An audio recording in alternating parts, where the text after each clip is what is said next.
تبارك الذي نزل الفرقان على عبده ليكون للعالمين نذيرا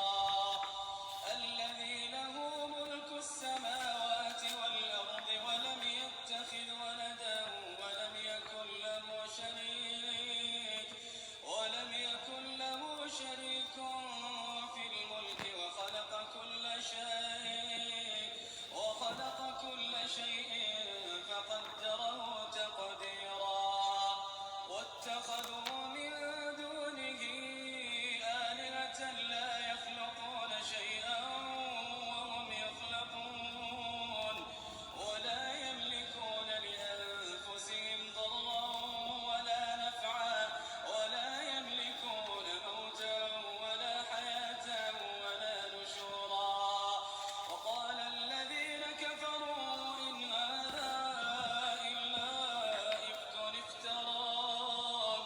إن هذا إلا إفك افتراه وأعانه عليه قوم آخرون فقد جاءوا ظلما وزورا وقالوا أساطير الأولين اكتتبها فهي تملى عليه بكرة وأصيلا قل أنزله الذي يعلم السر في السماوات والأرض إنه كان غفورا رحيما وقالوا ما لهذا الرسول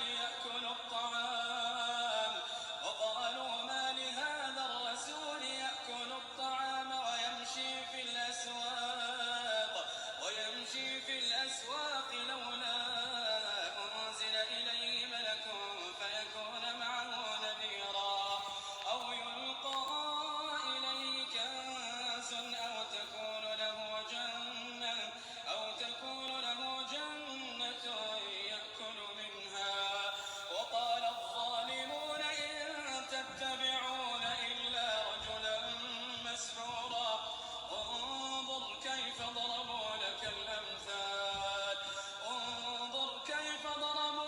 الأمثال فضلوا فلا يستطيعون سبيلا تبارك الذي إن شاء جعل لك خيرا من ذلك جنات تجري من تحتها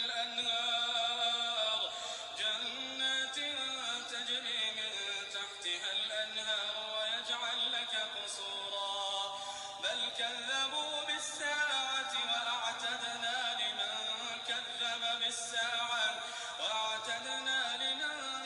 كذب بالساعة سعيرا إذا رأتهم من مكان بعيد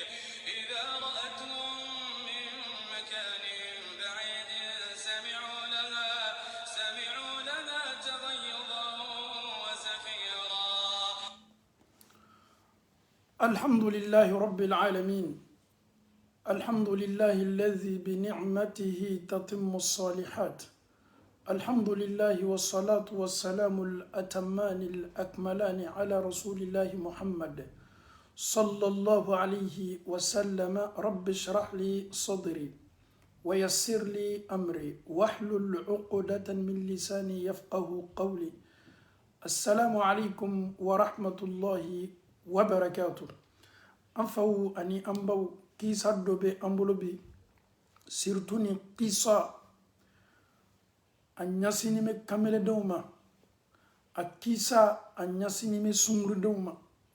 ni kisa jonye ni kisa temena wati ma akela keraka wati la sallallahu alaihi wasallam ni kisa temena keraka sahabado ani sungurubado awiye haketo musoni abe famale ko sunguruba keraka sahaba belebele do ani ni musomi na doni meni sunguruba ya makaso kono abe fam musomi mako anaqo rawa at-tirmidhi beni makan lakali kabo Qur'ana aya belebele do fasarila amedo anga kisa kono nana kera sallallahu alaihi wasallam ani sahaba bola Makka onana Madina mais dɔw tun bɛ Maka olu tun tɛ se bɔla mun na tuma dɔ o ka kotigiya tun bɛ kafiri minnu bolo o y'o bali o ye dɔw mina kasodenya la dɛsɛbagatɔ dɔw tun bɛ silama dɛsɛbagatɔ dɔw tun bɛ olu tun tɛ se bɔla ɲɛsi ma tuma dɔ o bɛ bɔ ni situation ni sababu min ye o y'o bali o ma donc bɛɛ ma se bɔla Maka ka na Madina mɔgɔ dɔw dɛsɛni tun bɛ olu tun tɛ se bɔla silamaw dɔw ka limaniyaw kasini mais o tun balini bɛ bɔli ma ka da ka fanga t'o la k'o yɛrɛ défend fanga yɛrɛ t'o la ka se dogo la ka bɔ sahaba belebele dɔ tun bɛ Ala kɛra ka sahabaw cɛma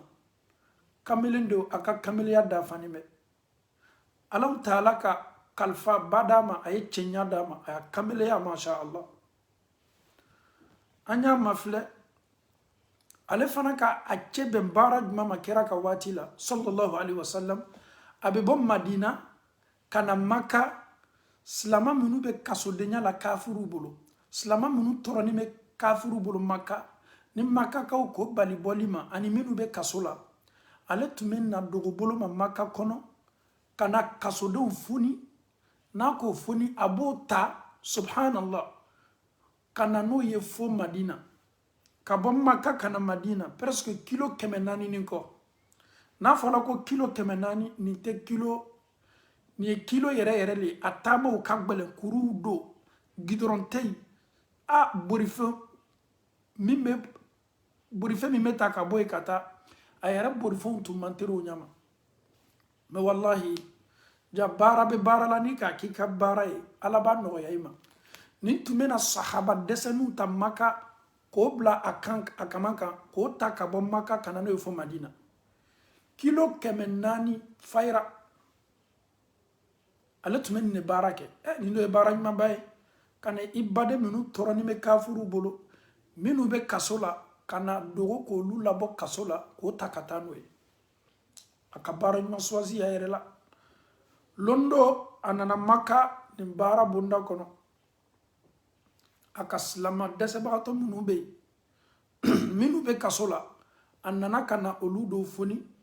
a pɛrɛnni bɛ ka bɔ dogo bolo ma ka taa Madina mɔgɔ ka n'a ye a tola sila lajɛ la a tola mafilɛla ni mɔgɔ tɛ nana a dɔgɔnin bɛ su dibi la masa Alahu Taala ka jɔn labɔ a ka nin don ale ni muso min tun bɛ ɲɔgɔn fɛ ka kɔrɔ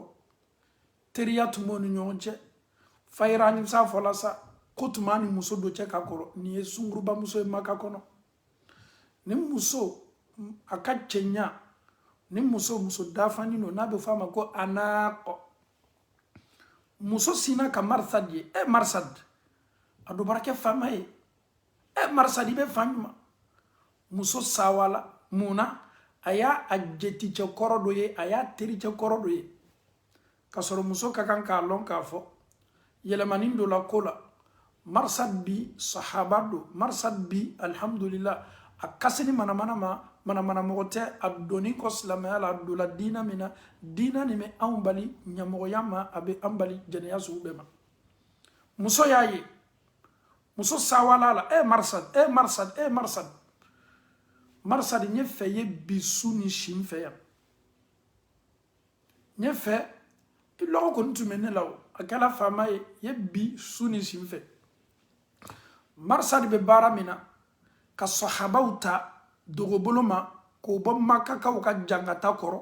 ka taa n'o ye Madina a tol'o baara de la a n'a a terimuso kɔrɔ nin ka ɲɔgɔn ye muso min n'a bɛ f'a ma ko anaqɔ muso ko force ko f'a ye si n'a ye Marsad ko ni muso ma ko diina min ni Alahu Taala ye anw garijɛgɛ bɛn a ma min ye silamɛya ye ko silamɛya diina ka jɛnɛya haramuya ko jɛnɛya ye baara haramuyani ye muso ko k'i fana donna ale diina le la wa muso bara lɔn Marsad nana baara min kɛ kama Makakaw bara fɔ sɔn ko mɔgɔ dɔw bɛ to ka na kasodenw foni sɔn ka taa n'o ye o m'a tigi lɔ muso ko Marsad n'i ma si ni ne ye bi ne bɛ i yira Makakaw la a ko jɛnɛya man ɲi muso sinna ka kule Makakaw tɔgɔ la a ka Makakaw wele aw ye bɔ mɔgɔ min bɛ aw ka kasodenw libéré mɔgɔ min bɛ to ka dogo ka na aw ka kasodenw ta ka taa n'a ye a tigi bara na a tigi bara na muso kulela fan bɛɛ fɛ bɛɛ bɛ muso dɔw dɔn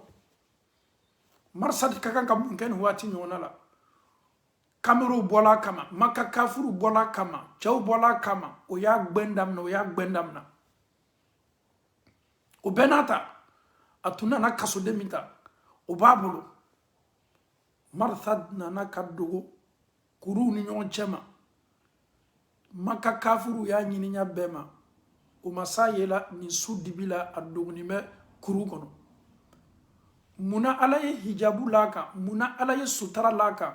ka d'a kan a banna jɛnɛya ma alaw taala de kosɔn a banna ko ye don ani muso ni ɲɔgɔn cɛ alaw taala de kosɔn a banna k'a yɛrɛ labila ni muso ye alaw taala de kosɔn juguw bɔla a kama ala fana ma diɲɛ ka marsad labila juguw ye se marsad ye la ala ka hijabu fɛnsɛn a kan ala ka sutara jugu ma s'a ye la alhamdulillah marsad a k'a ka taama continuer ka bɔ maka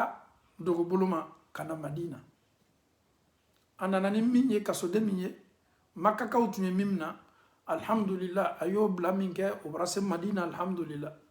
marsad yɛrɛ déplacé la sa ka na ala kɛra sɔrɔ sallallahu alaihi wasallam a ko ala kɛra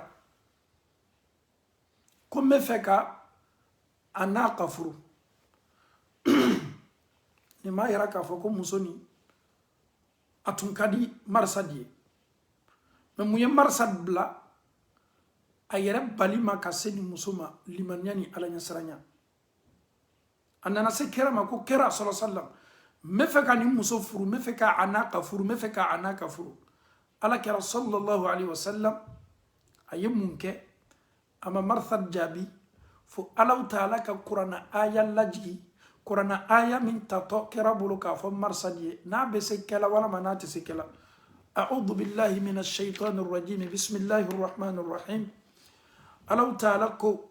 kuranna aya nin kɔnɔ ala kɛra kɛtɔ aya min kalanna marsad y'a lamɛn k'a ka jaabi sɔrɔ الزاني لا ينكح إلا زانية أو مشركة والزانية لا ينكحها إلا زان أو مشرك كو جنيا كلا أتشما الزاني جنيا كلا أتشما لا ينكح إلا زانية وتفرك ما فوي جنيا كلا مسلمة أو مشركة ولا ما فلانك فو مسلمة والزانية جنيا كلا فنا مسلمة لا ينكحها إلا زان كفرتك ما مغبلو فجنيا كلا تشما وحرم ذلك على المؤمنين كو ألو تعالى يؤبار حرم يا مؤمنوك خيرا يا فمرسدي نمسو تمدو أقدي أناقا مسوني لوني مني سنغر بيالي ele ka dina do kaseni ye keni muso ye muso meni barala ala ka minni efe e kani mo ko latanga ni muso keni to ko latanga e muso ni ne keto edem baye e ni ele ki yere di muso suguni talima muso mi me chebe ka blala ele do ala nya saranya jonni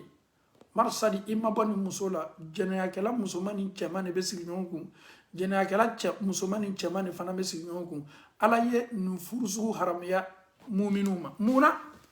ni muminin cɛ k'a yɛrɛ ye muso furu la muso min t'a ka taafe jala la tanga a den minnu natɔ den yɛrɛ bɛɛ bɛ labasan i yɛrɛ woloden i ka kan ka sika i den na i yɛrɛ woloden i bɛ sika i joli la muna parce que muso min dili ma a tɛ se a yɛrɛ la tanga la donc an faw ni an baw ja ko dɔ bɛ se diyala adamaden ye a ka di ye i natanima ko kɔ mɛ tuma dɔ a ko i ka hɛrɛ foyi t'a la sahaba cɛni a natala furu la a n'a kama ka d'a kan tuma dɔ waati min na a n'a ka y'a wele k'o ye si ɲɔgɔn fɛ i bɛ taa sɔrɔ limaniya min tun b'a la o le y'a bali n'o tɛ a ma kɛ komi ko nin tun ka bɔ a ye mɛ a bɛ diina min na diina nin de y'a bali sariya de y'a bali alaw taala de y'a bali a sɔnna ka to alaw taala ka yamariyaw kɔ a y'a yɛrɛ kɛlɛ ko dɔ bɛ se diyala ale ni ye ayi a y'a ye k'a fɔ alaw taala ka ala tali situation gbɛlɛn waati o le ka bon ni ko bɛɛ la k'a fɔ ni ye a sɔnna ala la kira fana kira y'a ɲini a fɛ k'a y'i mabɔ nin furu sugu la ka d'a kan furu minnu furu ɲuman tɛ mumini ka kan ka mumini muso de furu ka jɛnɛyakɛlaw to ɲɔgɔn bolo ka d'a kan ni mumini cɛ ye i tugu ka jɛnɛyakɛla musoman furu a kɔlɔlɔ ka bon a kuma caman ka ca a kuma lasigi ka ca waati bɛ problème don anw ka diina don a tɛ problème ye ka maa lasu a la an bɛ Alahu taala dali ka limaniya ko ɲuman di an bɛɛ ma ala m'o kɛla sunkalo a kundo ko ɲuman k'o d'a ma ala m'o kɛla hakililajigi filanan min bɛ an bolo o de ye zakatul fitiri ye silamɛw y'i jija k'a bɔ joona n'a fɔla ko sinikɛnɛ le ye seli ye an ye zakatul fitiri bɔ an kana négliger an kana labila an kana retarder maa dɔw bɛ na n'o ka zakatul fitiri ye alimami ka selinu kutuba banni olu ka zakatul fitiri bɛ na o don de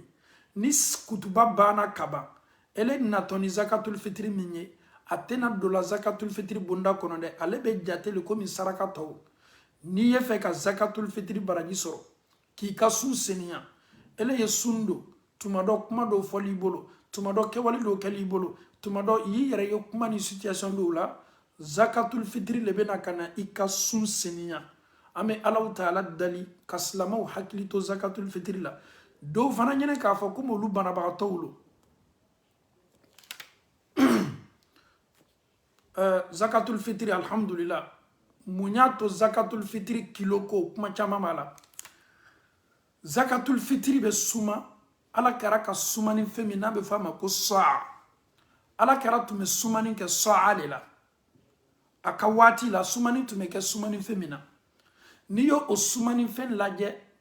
o sumani fɛn fa suma na a bɛ bɛn mun ma kamerikɔrɔ min dafanin bɛ a bolo dafanin bɛ a bolo man bon kojugu a bolo man dɔgɔ kojugu o y'a bolo fa suma na a bɛ se kala kaba ye wa a bɛ se kala malo ye a y'a bolo fa suma na k'a kɛ sumani fɛn kɔnɔ a bolo fani ka ɲa suɲɛ 4 mɔgɔ min y'a bolo fa suma na k'a kɛ sumani fɛn kɔnɔ suɲɛ 4 donc o bɛ se bɛnna anw ka waati ni kilo joli ma min sabatinin bɛ a caman na lɔnnikɛla caman bolo k'i bɛ bɛn sababa ma a la o de ye à peu près 3 kilos k'a damina kilo 2,5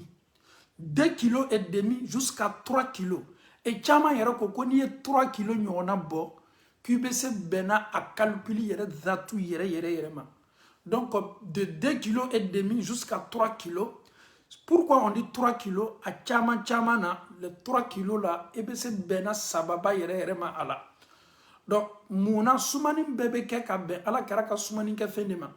donc alhamdulillahi rabbil alamin an y'an jilaja k'an ka zakatul fitiriw bɔ aw minnu bɛ tubabu la ni Abu Hanifa ye bɔda di ko zakatul fitiri sheikhul islam b'o de kan maa caman b'o kan ka bɔ lɔnnikɛlaw la ko maa minnu bɛ tubabu la ni jamana minnu ni a nafolodile nafa ka bon bolokolow ma olu y'a ye k'a fɔ ko baasi t'a la donc i b'i jija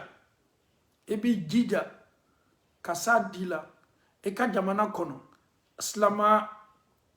représentant minnu bɛ yen o bɛna hakɛ da min fɔ ka bɛn a ma faransi an bɛ fama faransi ta hakɛya ma waati min faransi tun ye 7 euros de ye ni ma fili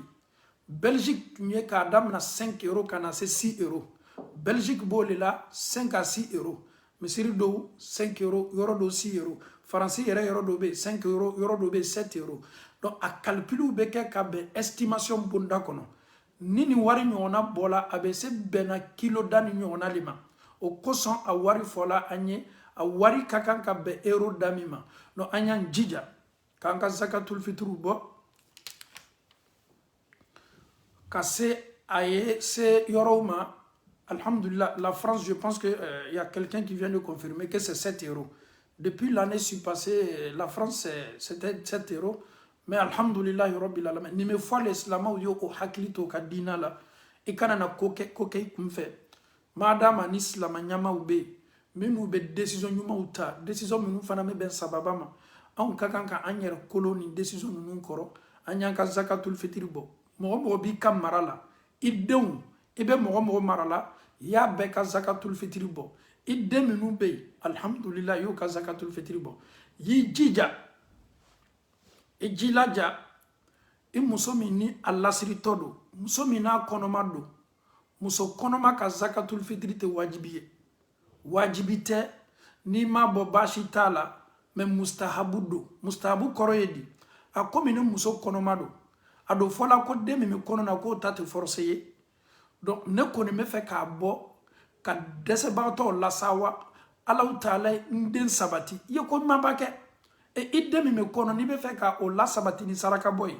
mɔgɔ si t'a f'i ye k'a fɔ k'o ye kojugu ye madama zakatul fitiri ditɔ dɛsɛbagatɔw le ma ko o ni lasawa ele denkɛrɛnin tɔgɔ la tuɲa na ni nin ma kɛ sabati ye den ma a tɛ kɛ juguman ye den ma hali n'a fɔla ko muso kɔnɔma zakatul fitiri ma ɲini a fɛ mɛ ele b'a bɔ i yɛrɛ la ka i den min b'i muso kɔnɔ k'o fana ka zakatul fitiri bɔ ne balimacɛ ne ni e ka kan k'a dɔn k'a fɔ ko ye saraka ye o ka ɲi adamaden ma n'o tɛ muso kɔnɔma zakatul fitiri tɛ bɔla a kɔnɔma bɛ den min na n m'a fɔ muso kɔnɔma yɛrɛ dɛ a kɔnɔma bɛ den min na o ka zakatul fitiri ma wajibiya n'i kɔni k'a bɔ i ye ko ɲumanba kɛ n'i fana m'a bɔ baasi foyi t'a la donc an ye teriya mɔgɔ minnu b'i ka mara la mɔgɔ minnu bɛ baarakɛdenya la i fɛ n'a sɔrɔ i kɛni bɛ ka baarakɛdenw sarali o bɛ kalo sara baara le la i bolo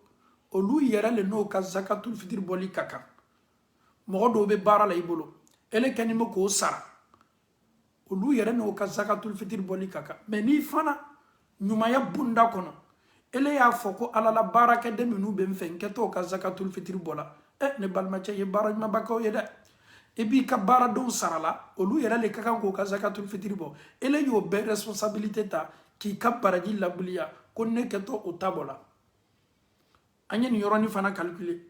i balimacɛ den bɛ se kɛli fɛ lamɔ na i balimamuso den bɛ se kɛli fɛ lamɔ na maa d'a ma n'olu b'i le ka sayitara kɔnɔna na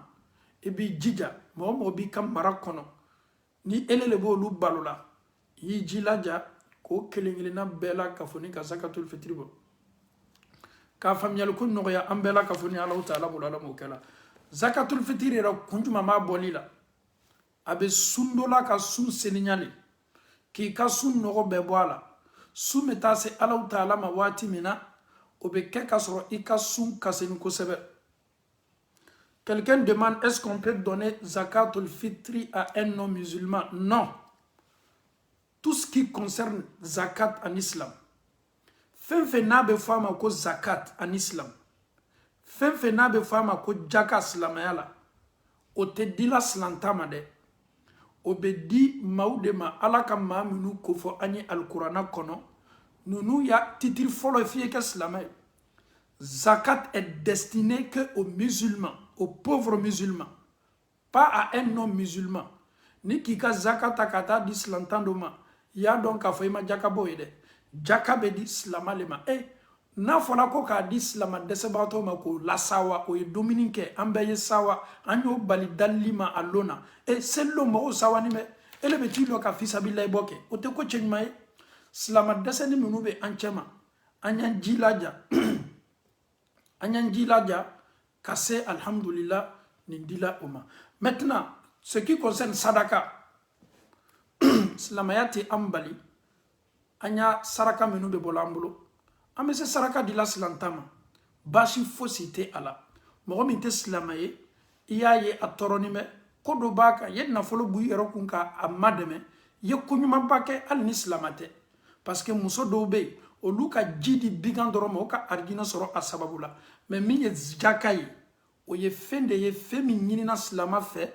silamɛya lɔsenloru dɔ la kelen de surtout nafolo jaka surtout zakatul fitiri olu ye jakaw de ye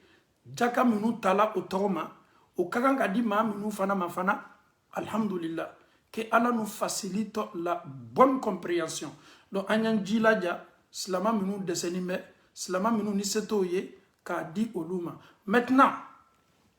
yala est-ce que jaka bɛ se di la misiri ma wa ka misiri ma dɛmɛ misiri facture misiri bɛ kan ka lɔ ka misiri simanw san wa ka misiri la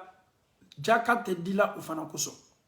an kana ko dɔw don ɲɔgɔn na fɛn dɔ le ka kan ka di munna ala kɛra yɛrɛ ko zakatul fitiri k'a k'a bɔ suma na et domini ne ka kan ka di maa o maa o y'a dun a bɛ fɔ de ma ko zakatul fitiri donc hali ni wari ladaga la Abu Hanifa bolo wari bilatɔ nɔ min na o ye cɔ a fana ka kan k'a kɛ suma ni balo le ye k'a di maa o maa minnu n'a domu ka kan il faut pas confondre les choses zakatul fitri au temps du prophète a tun bɛ bɔ suma de la a kɛla kaba ye wa a kɛla ɲɔ ye wa a kɛla fɛn fɛn ye donc alhamdulillah pour que maaw ye sa dunna ka sawa ka ɲagaɲaga kɛ ni silama bɛɛ ye maintenant min ye misiri madɛmɛ ye silama ni ka Alahu Taala ka so madɛmɛ fi sabilillah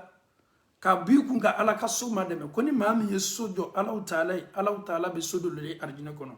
olu ka kan ka kɛ an ka efforts de ye ani an ka sarakabaw le ye k'a di Ala ma ka Ala ka so madɛmɛ mais min ye jaka ko ye olu dɛnni bɛ ko dɔ de la an y'an ka diina fɛnw bila a bila yɔrɔ ɲuman na misiriw la a bɛ taa di misiriw la kun minnu kama a y'a lamɛn dɛ kira ka waati la zakaw tun bɛ na di misiri la olu le b'a tasa k'a latala e n ko Abu Huraira kira tun y'a bila londo jaka minnu tun nana k'a y'a kɔrɔsi donc misiri la i bɛ se ka t'i ka zakatul fitiri di misiri ma a lamɛn kosɛbɛ dɛ misiri responsable le bɛ zakatul fitiri ta ka taa a lafaran k'a don yɔrɔ la yɔrɔ min n'a doli ka kan souvent les gens confondent moi je vais déposer à la mosquée non à la mosquée il y a toujours une caisse a sɛbɛnni bɛ kɛsu kan ko zakatul fitr zakatul fitri nafolo bɛ bila yan de kɛrɛkɛrɛnin bolo ma parce que nafolo ni ne tatɔ a ka kan k'a latalan cogo min a kan ka se maa minnu ma a bɛ se olu ma nɔgɔya bolo ma ani misiri yɛrɛ kɛsu fisabililayi kelen tɛ dɛ an kana na k'o don ɲɔgɔn na parce que dɔ kɛ t'a fɔla ko a fɔla ko an kana don misiri la mais misiri min bɛ zakatul fitri min na a b'a mina kun min kama ka taa lafara k'a di yɔrɔ la a ka kan ka don yɔrɔ minnu la misiri alimamu diina ɲɛmɔgɔw ka rôle de b'o ye on peut déposer aussi dans les mosquées il y a des caisses dans presque dans toutes les mosquées pour zakatul fitr donc tu viens tu déposes donc alhamdulillah ele baraba ka zakatul fitr di la misiri responsable le ka kan ka ta ka a di yɔrɔ la yɔrɔ min a ka kan ka don yɔrɔ min na o kosɔn maaw bɛ taa ka taa di présentement les mosquées la majorité des mosquées sont fermées ka bɛn jamana ma ka bɛn corona min bɛ duniya kunna ele ka kan ka mun kɛ i b'a mafilɛ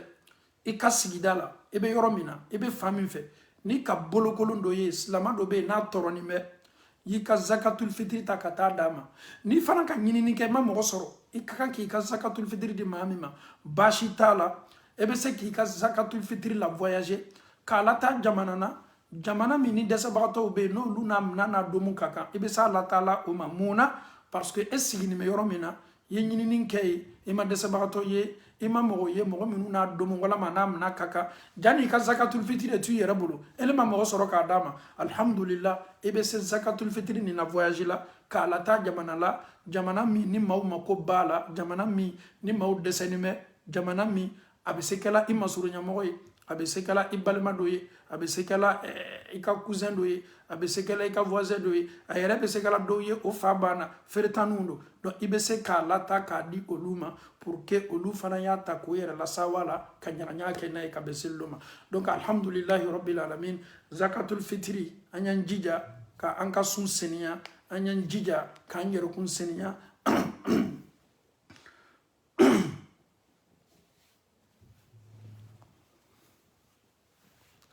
pour certaines mosquées, ils récupèrent la zakat aux portes des mosquées. Il faut se renseigner. Mais bien sûr, presque dans toutes les mosquées, ici, il y a une caisse. Bon, ni moi, je ne sais pas si la kachaya, ni te kobaye oluma. Mais quelqu'un qui n'a pas l'habitude de venir à la mosquée, allez tester une caisse ou yoronona. Sinon, presque tout baboula, les mosquées sont organisées. Na watu c'est là, caisse ou les bebla, uniquement pour zakatul fitri. Kada kan silamaw ka seli yɔrɔ le misiri ye silamaw ka diina ɲɛmɔgɔw le fana bɛ se anw ka zakatul fitiri la tilana a tilanya yɛrɛ ma o kosɔn a bɛ bila misiriw la pour que maaw ye na ka na a di donc an bɛ Alahu Taala deli ka faamuyali ko nɔgɔya an bɛɛ la ka fɔ ni Ala m'o kɛla i k'i ka sun don i ka sun ka kan ka seniya i ka sun baraji ka kan ka buliya i ka sun ka kan ka se Alahu Taala ma cogo min ne ni aw y'an jilaja ka an se zakatul fitiri bɔ la zakatul fitiri yɛrɛ se tɛ mɔgɔ min fana ye ale ka sundu a sema k'a ye an ye zakatul fitiri nafa dɔ filɛ ni anw ka zakatul fitiri di o tigilamɔgɔ ma mɔgɔ kelen y'a d'a ma mɔgɔ fila y'a d'a ma mɔgɔ saba y'a d'a ma ale bɛ se k'a yɛrɛ fana ka zakatul fitiri bɔ fɛn min dila ale ma ni alhamdulillah o fɛn o y'ale n'a ka denbaya balo bɔ min fana tola o fana bɛ se k'o di dɛsɛbagatɔ wɛrɛ ma pour que vraiment a ye kɛ partage équitable ye alhamdulillah ka ala ma nɔgɔya. À partir de quel jour on peut donner? Si la fête reste 2 jours, si on nous dit qu'après demain c'est la fête, n'a fala ko siningene le selier ka tele kelen tele flato seluna kabo a boli de le laba jani almamin ye yela kutuba kan selilo ni almamin bana kutuba la kaba kasoro ele mi madi al ni nana ni taye ele te zakatul fitr baraji soro de ele be saraka simple le baraji soro. Donc à famille ko madi ambe ma lamu kala. Je pense que tout ce qui concerne maintenant zakatul fitr je pense que ça va. Mɔgɔ minnu ma se sun dɔ la n'o banabagatɔw lo an bɛɛ ka kan ka zakatul fitiri bɔ mɔgɔ minnu ka sun do i ka kan ka zakatul fitiri bɔ zakatul fitiri a wajibiyala sun dɔ la kan hali ni mɔgɔ min ma se sun dɔ la ka bɛn bana fana ma a ka kan ka zakatul fitiri bɔ ka alaw ta ala diɲɛ k'a faamuyali ko nɔgɔya an bɛɛ ala m'o kɛ la. Ta famille peut faire pour toi ni fana on a constaté ça aussi, c'est tout à fait normal. An ka cɛkɔrɔba dɔw bɛ yen o dɔw si kan bɛ tubabula silamɛya ma hali sini ni lutigi bɛ fɛ ka zakatul fitiri bɔ a den de bɛ yen minnu furula wa minnu ma furu wa a b'a den bɛɛ ka zakatul fitiri bɔ o ye koɲumanba ye kɛ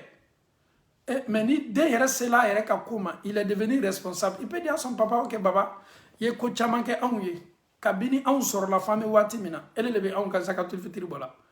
Donc baba alhamdulillah ni sela to la nyɛrɛ ma ni fa fana ko ayi ko ale le b'a continuer ka bɔ basi t'a la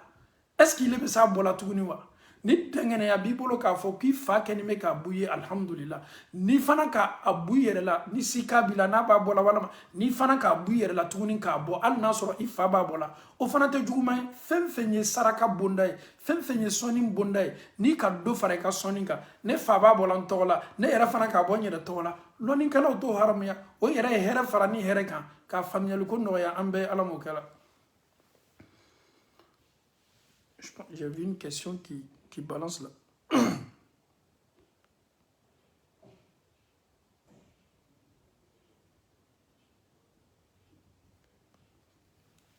Quelqu'un pose la question. Konika Djakala voyager, misaliya boloma ni ma desebato soro isigni me romina. Est-ce que abena ben hakeya kelo lema? Zakatul fitr. Que tu sois en Afrique, que tu sois aux États-Unis, que tu sois en Europe ici, zakatul fitri be exemple beta ala kiralima sallallahu alaihi wasallam. Zakatul fitri am misaliya beta kira de masala sallam. Kira ya sumani femina. O sumani fe hakeya na be fama ko saa. Donin kelaw le bo obo le estimation nyona ke an fe farafina. An fe farafina kabe an ka jamana nafolo yɛrɛ hakeya ma. Jamana nafolo akela nyanya beba donc a fɔ ko fanga bɛ tubabu ka nafolo la ka tɛmɛ ta kan sika t'o la euro o kabuli ni sefa ye sika t'o la euro o kabuli ni franc guinéen sika t'o la donc tubabu ka wariw kabuli ka tɛmɛ an ta kan sika t'o la dollar b'o cogo la o kabuli ka tɛmɛ an ta kan donc calcul bɛ ta mun ma calcul bɛ ta kilo le ma kilo fana kɛcogo jumɛn ka bɛn kɛra ka kilo kɛcogo ma un exemple n'a fɔla ko Côte d'Ivoire walama Laginɛ walama Mali la an ye kilo 2 ni demi walama kilo 3 suma min n'a bɛ domuna an fɛ yen ko an y'a ta o ma alhamdulillah bɛnsɛma bɛ se di la donc sumaw le pese tɔ o bɛn tɔ k'a damina kilo 2 ni demi fo ka taa se kilo 3 la o bɛ bɛn da min ma o le bɛ ɲini silamɛw fɛ ko k'a bɔ donc ele fana bɛ jamana min na alhamdulillah min ye tubabula ye diina ɲɛmɔgɔw fana ka estimation kɛ k'a bɛ se bɛnna kilo da min ma olu k'a jate wari sɔnmu le la à peu près 5 euros, à peu près 6 euros, à peu près 7 euros. Donc, ni yo ke ye sababa soro alhamdulillah abolila. Ni ele fana ko ki ka tu kan na folo la voyage la ka la ta ka jamana la poko ka boy. Mais alhamdulillah jamana ba bola kilo hakeya damina cho. Ifana ta ka kan ka bo ka be kilo hakeya dawlema. Al na wari toto la ko bashi fo to la e be so yere fana kala saraka e ka di feuma. Anya don ka fo kilo mina kuma be kan ga foni. Quelqu'un demande l'enfant qui est né hors mariage, qui est avec sa mère, est-ce que son papa peut donner? Subhanallah. C'est des questions souvent, c'est choquant. C'est des questions souvent, nous sommes obligés de répondre. Et c'est une bonne question, c'est une très belle question. Un enfant qui est né hors mariage, subhanallah, peut-il... Mais c'est l'enfant, il n'a rien.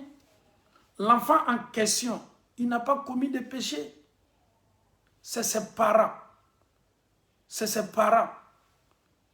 C'est comme quand tu vois quelqu'un, un pauvre, ou bien quelqu'un, elle a décidé qu'à tirer zakatul fitr, elle n'y dente. Il y a comme ma baguette. Donc l'enfant en question n'a pas de problème. L'enfant en question n'a pas de problème. Elle n'a pas sur furu kono. Elle demi ma sur furu kono. Cet enfant a droit à un baptême. Mais l'enfant, il n'a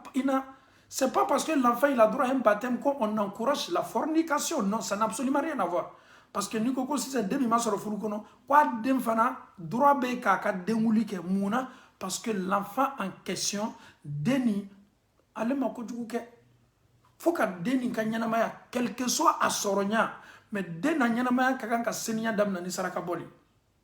Donc para minu kani ala kota barake olu le be sanctionner ala ou ta ala bara olu le kakan ki yere lasigi alama olu le kakan ka tubi la kura kuraya olu le kakan ka nimisa ni bara la olu le kakan ka i cɛsiri ka fɛrɛ bɛɛ kɛ baara bin kɛlɛ bolo ni n'o ye den yɛrɛ sɔrɔ a nɔfɛ pour que ala ye yafa o ma ɲa min ma. Donc alhamdulillahi rabbil alamin den min sɔrɔla j'ai même pas 1 euro, j'ai emprunté de l'argent pour la fête de ces 20, je peux faire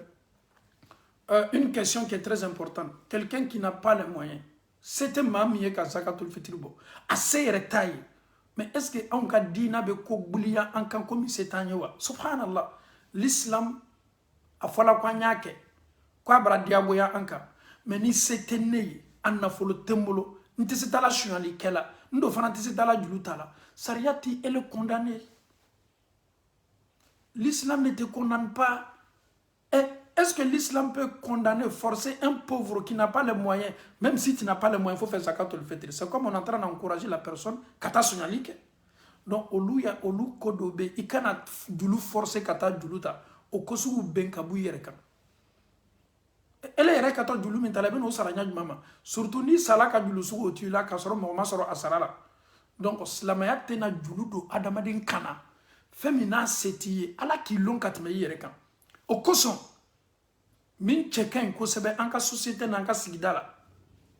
souvent j'interpelle beaucoup mes amis imams qui sont en Europe ici. C'est vrai, on peut envoyer de l'argent en Afrique pour les zakatul fitr. Mais regardons un peu à côté. Et la communauté est là. Beka situation te kelenye. Ningali ke ma minu ka situation ka gbele. Ado bola farafina kana tubabula sebako gbele yala ali la yoro yere tobolo. Comment t'es dominé comment? Mais ce dernier-là, c'est un frère en Allah. Mouna tanga zakatul fitri di oluma, olu di na un bébé yorokele. C'est comme ça, Adamade, surtout quand tu es un imam jeune, yi hakili la borika mafle dans ton entourage, dans ta communauté. Ibe jamana minkono, il faut regarder est-ce que ma doube minou ka situation, ka bele wa bala mamang bele. Adobe maloya. Adobe maloya. Adobe maloya. Donc, elle est djiladja.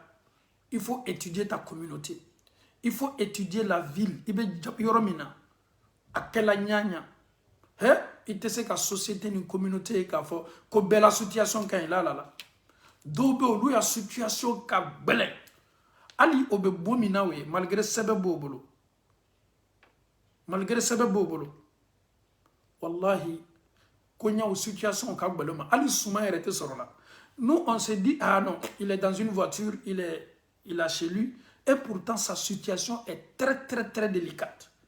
Il est endetté du loup la femme beffe. Aller pour se nourrir c'est un problème. On peut donner aussi zakatul fitr à ce dernier. On peut donner zakatul fitr aussi à ce dernier. Donc min koni chekay anyanka entourage la dje. Anyanka sigida la dje. Wallahi,